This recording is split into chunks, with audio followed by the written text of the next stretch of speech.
survive. And that causes depression when you're used to hanging out with friends, for instance. When you're used to attending lectures and when you're used to interacting with a lot of people. Now you're stuck at home, and sometimes you're stuck at home alone with no parents.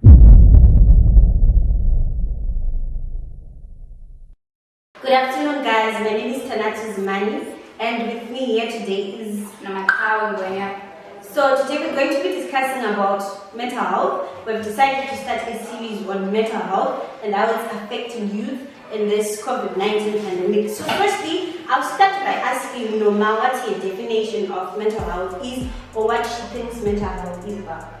I think mental health is about being able to recognize when you're depressed, when you're stressed, and when you are feeling anxiety.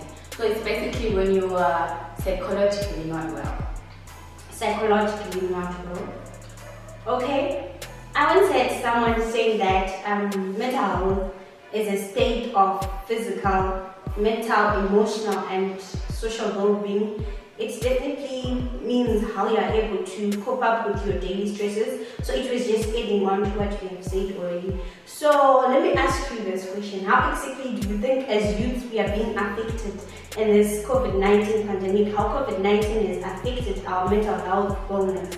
Well, I think the absence of an environment that we're familiar with. For instance, since schools are closed right now, we have that friendship place. Our social, what we're used to doing normally, has been shut down. So that can affect our mental health in that now we have to adjust to a whole different world.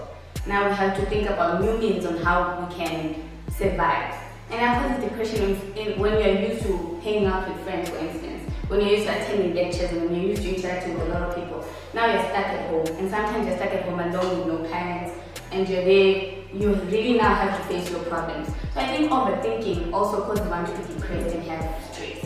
Okay, I hear you throwing the words depression, anxiety, and all of those big words. Could you give a layman's definition of what depression or anxiety is, and can you differentiate the two? Well, I think depression is a state when you are failing to cope with stress, right? It's not stress, it's deeper than stress. It's when you are failing to understand your emotion. It's when you are failing to deal with them. It's when you are overcome with emotion. And anxiety is almost like you're panicking about a lot of things. You're panicking about who you are. You're panicking about the environment that you're in. You are failing to adjust to the environment that you're in at the time. So I think that's how I can define anxiety and depression. Exactly. So as we said earlier on, that as youth, some are failing to adjust to this mental health COVID-19 pandemic that is amongst us today. And as you said earlier on, you said that people can actually develop depression, anxiety, and all those disorders because they would have failed to cope. So what exactly do you think we as youth can do to cope with the COVID-19 pandemic and all these problems that we are facing?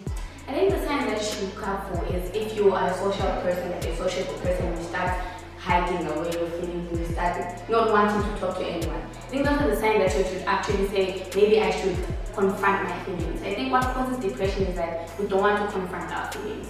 We are hiding them away, drugging them away, waiting for someone to ask, for instance. But even if you confront them on your own and you say, you know what, I'm stressed. What is stressing me? What is stressing me out? How can I better handle this? And I think also talking to someone, because we have a lot of friends, but then if you find that one person that you really trust and you tell them, and you know they won't judge you. Also, I think it's important for us as peers not to judge one another. Exactly. Because what causes suicidal thoughts is that we're being judged.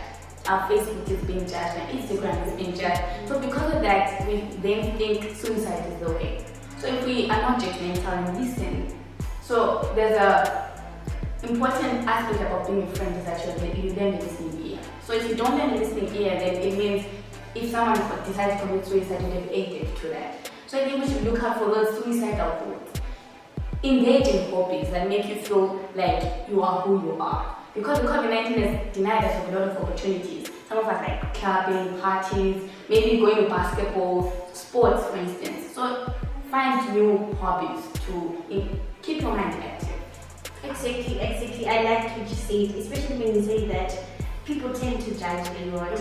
For example, you have a problem that has been troubling you for months, for weeks, and then you try to tell someone else that I'm having this problem, and all of a sudden the whole campus knows, everyone knows. Boyfriend broke up with you, for instance. Exactly. And you're telling your friends, hey, my boyfriend broke up with me, and now everyone knows your ex-boyfriend is on the market. Everyone, yeah, I understand. As youths, we tend to judge, but we should also remember that as much as we are human beings, what's affecting someone today will actually affect you tomorrow. Exactly. So I hate you talking about discussing with other people, finding something that we know is interesting so that we can cope. What other means, what other things should we do as youths to make sure that we are engaged? I wanted to say something else. I'll let you answer first and then I'll say what I want to say. So I think I've tried personally, it's a personal experience, because I think I was close to facing depression because of COVID-19. You were close. This close. But I think acknowledging that you have family and acknowledging that you have friends, because sometimes as youth we like to think that we have a lot of haters, no one cares about us, right? And by so doing, we're pushing away the people that actually care about us. So I think finding a confidant, when you find someone that you can confide in, find someone that you can randomly tell them something and they wouldn't judge you. Also, reading a lot of self-help books helps. For instance, if you watch a lot of TED Talks, you feel better about yourself and you start practicing those things. And these days all about challenges. So there are a lot of challenges, like self-help challenges, like 30-day self-help challenges of how you can feel happy for 30 days. So engage in those things instead of a lot of sneaker challenges, try it. Interesting. I hear you talking about sneaker challenges. There are a lot of challenges out here. Challenges? Well, I didn't know. I only knew of the makeup challenge. But sure, it's helping other people though. So I had someone saying that the reason why some people, not most of the people, are getting stressed is because youths are broke, as in they don't have money.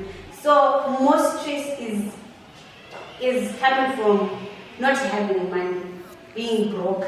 So I want to ask you, as a young person, how exactly do you think people should make money to avoid being stressed? Because I know being broke actually makes you stressed.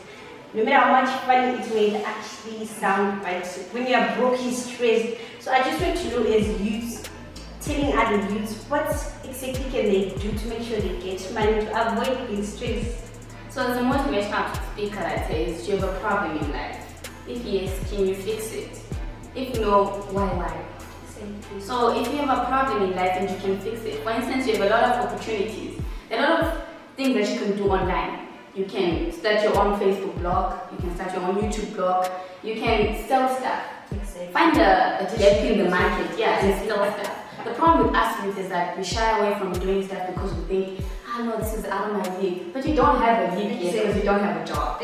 So avoid that pride that's associated with things that we can't afford. For instance, we want a car, we're busy posting cars, but how are you working towards getting that car?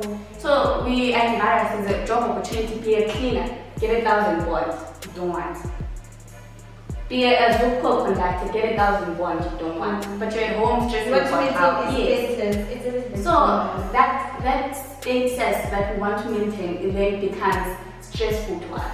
It's a burden that we install upon ourselves. So let's go with the pride. If you want to buy good clothes, work for that money. If you want to buy good alcohol, work for that money. But if you want to stay at home and still complain, then that's not helping you. Wow, exactly.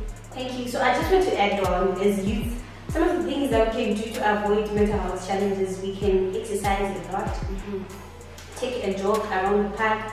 We can have nature walks. We can even meditate. As you said earlier on, we can find a hobby, something that we really like doing. And then we can also confide in our loved ones. And also, we should also look for people that are around us. We should also look out to our loved ones, reach out to them, just asking them if they are okay.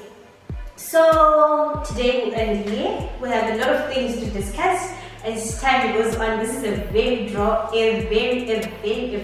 topic that we want to continue engaging in as youths, helping each other out. So for today, that will be it. Any last words? They say exercise.